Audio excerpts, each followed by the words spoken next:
I'm trying to aim na maging first Filipino full-blooded na makapasok sa NBA. So, not Kagulat World, ito na. Hindi na lang sismis, hindi na lang haka-haka, mismong si Kevin Kiambao na ang nagsabi sa kanyang sariling bibig. Ang ultimate goal niya ay maging ang unang full-blooded, homegrown Filipino player na makapasok sa NBA.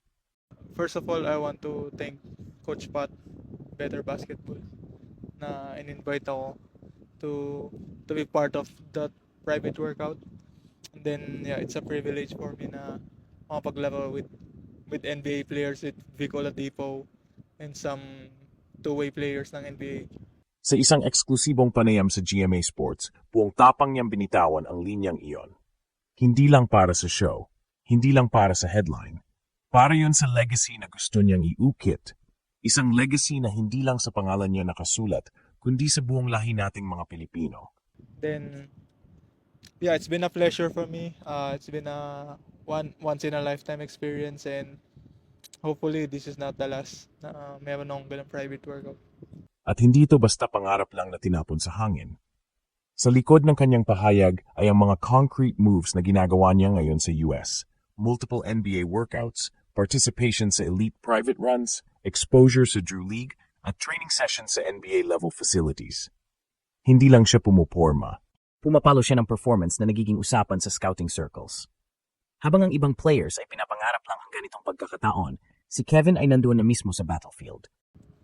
I think dun sa tryout is to gain, nothing to lose, more to gain, all for the gain. Pero ayun nga, ginawa ko lang yung tangibles, ginawa ko lang yung gusto ipagawa sa akin ni Coach Pat, ginawa ko lang yung dapat kong gawin. Then, yeah, expect nothing from everybody lang. Pero ayun nga, kailangan ko lang mag-work hard for me, and put my trust in myself lang palagi. So, yeah, na kaya kong maabot yung NBA mentally and personally, na may isip ko na kaya ko lahat.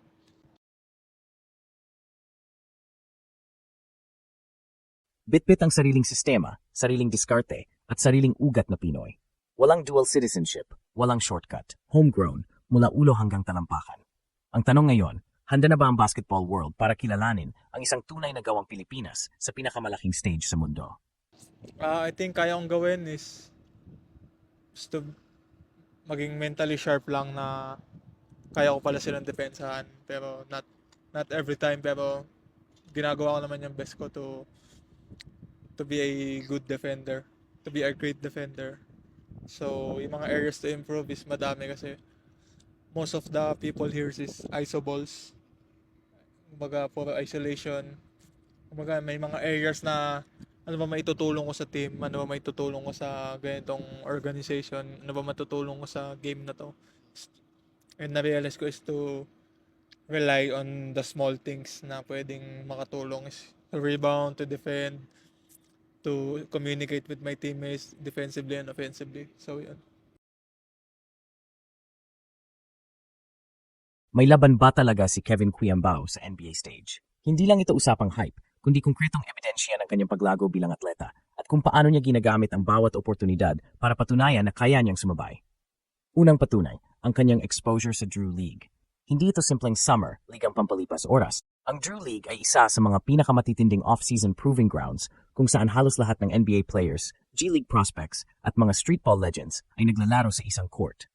Ang fact na nakasali at nakapaglaro si Kevin dito ay indikasyon na unti-unti siyang niyayakap ng American basketball culture.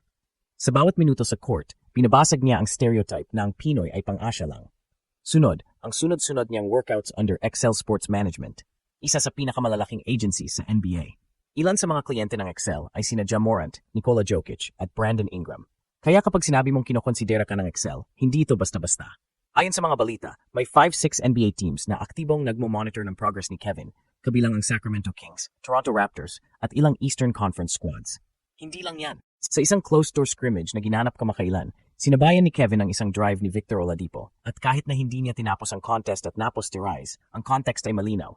Nandun siya. Nasa parehong court. Isa siya sa mga pinili para sumali sa elite-level sessions kasama ang NBA caliber talent. Bago pa man ang dunk, may isang jumper si Kevin na tumagos sa net na parang replay ng kanyang mga UAP highlight. Mabilis, decisive, walang kaba. Ito ang kaibahan.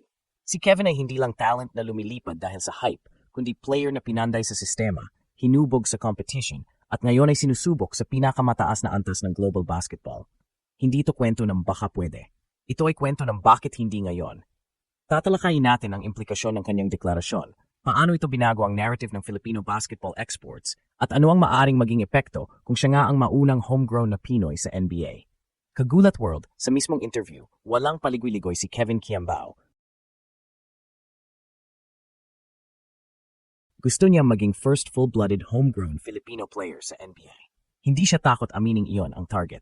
Hindi lang ito pangarap, ito'y personal na misyon. Para sa isang batang galing sa local high school leagues ng Pilipinas, mula sa Lasal Green Hills, papunta sa UAA via DLSU hanggang Gilas, ngayon ay halos surreal ang bilis ng trajectory. Pero imbes matakot, si Kevin ay lalo pang tumapang. Ang kanyang deklarasyon ay may mas malalim na implikasyon kaysa sa simpleng bragging right. Dahil kung magtatagumpay si Kevin, binabasag niya ang luma at makitid na narrative na para makapasok sa NBA, dapat galing ka sa US high school system o maging PhilAm. Siya ang proof of concept na ang Pinoy na lumaki, nag-training at nakipaglaban sa loob ng lokal na sistema ay pwedeng sumbay sa global stage.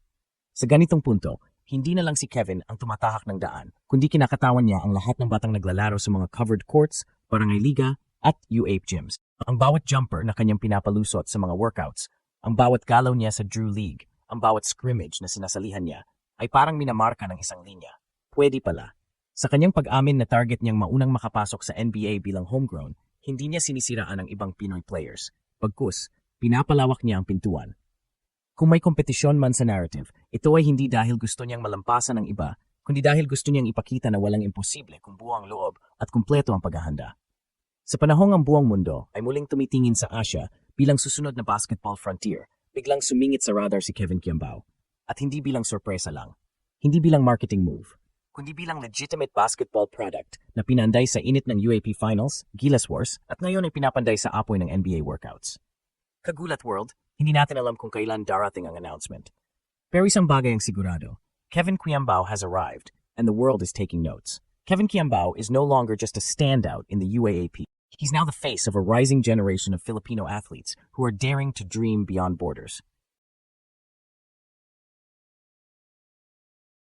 Sa harap ng camera, sa tono ng kanyang pananalita, at sa linaw ng kanyang layunin, makikita ang maturity ng isang player na hindi na lang basta naghahabol ng spotlight, kundi naghahabol ng legacy. His dream of being the first homegrown Filipino in the NBA isn't built on hype, but on hard work, system-tested skills, and undeniable production in every level he's played at. Ang ganitong mindset ay bihira, lalo na sa isang player na galing sa local na sistema. Kevin is redefining what it means to be NBA material from the Philippines. Hindi na ito requirement na maglaro sa US high school o NCAA. Hindi mo na kailangang lumipad palabas para makilaban. Kevin stayed, competed, and conquered here, and now he's showing he belongs out there. It's a new template, a roadmap not just for Kevin, but for thousands of aspiring players watching from every corner of the country. Every time he steps onto a workout floor in the US or laces up for a Drew League game, he's not just playing for himself. Bitbit niya ang pangarap ng buong sambayanan.